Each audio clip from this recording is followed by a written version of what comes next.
এই মিথেলের বাচ্চা, যেখানে কই সেখানে নিয়ে যাই, আমার গায়ে কদরে ধুলা বালি জৈমা আমি নষ্ট হইয়া যাইতেছি। তুই আমারে একটা গোসল করাইতে পারস না? নিজে তো দিনে 24 বার গোসল করাইতে পারো, তাড়াতাড়ি গোসল করা আমারে। হেই কেউ স্টোর মিট মাই ট্রম। আসলে ও আমাকে অনেক জায়গাতে নিয়ে যেয়ে অনেক হেল্প করে, বাট ওরে আমি 2 সপ্তাহ ধরে গোসল করে নাই, সো তার রাগ করাটা স্বাভাবিক। তো তাড়াতাড়ি চলো ওরে আগে গোসল করাই, নাইলে ও আমার একদম পুরা শেষ করে ফেলবে। সো ঢাকা এই গুলশান এভিনিউ আমি কোনো সময় রিক্সা আগে চলতে দেখিনি ওইভাবে, বাট এখন রিক্সা পুলিশ মামার সামনে গিয়ে বেল মারে যে মামা তাড়াতাড়ি সর আমারে যাইতে দে। দেখো অবস্থা। যেতে যেতে হঠাৎ পথে বাংলার শেষ নবাবের সাথে দেখা।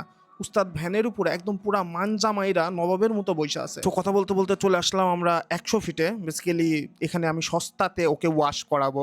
150 টাকার ওয়াশ এখানে মাত্র 70 টাকায় পাওয়া যায়। তো দেরি করে চলো ভিতরে চলো।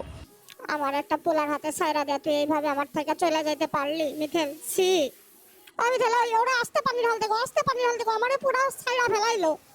এবার একটু ভালো লাগতেছে, আমার গায়ে শ্যাম্পু মাখাইতেছে রে, দেখ কত জোস লাগতেছে, মাখা মাখা আরো মাখা। না রে মিথিল, আমি তোর উপরে যতই রাগ করি, তুই সুন্দর করে আমারে কত সুন্দর করে ধোয়া দিলে, তাও আবার শ্যাম্পু দিয়ে। Thank you so much. তোমাদের সাথে দেখা হবে আবার অন্য একটা ভিডিওতে। একে ফলো করে, ছেলে ভালো আছে। ঠিক আছে, আল্লাহ হাফেজ।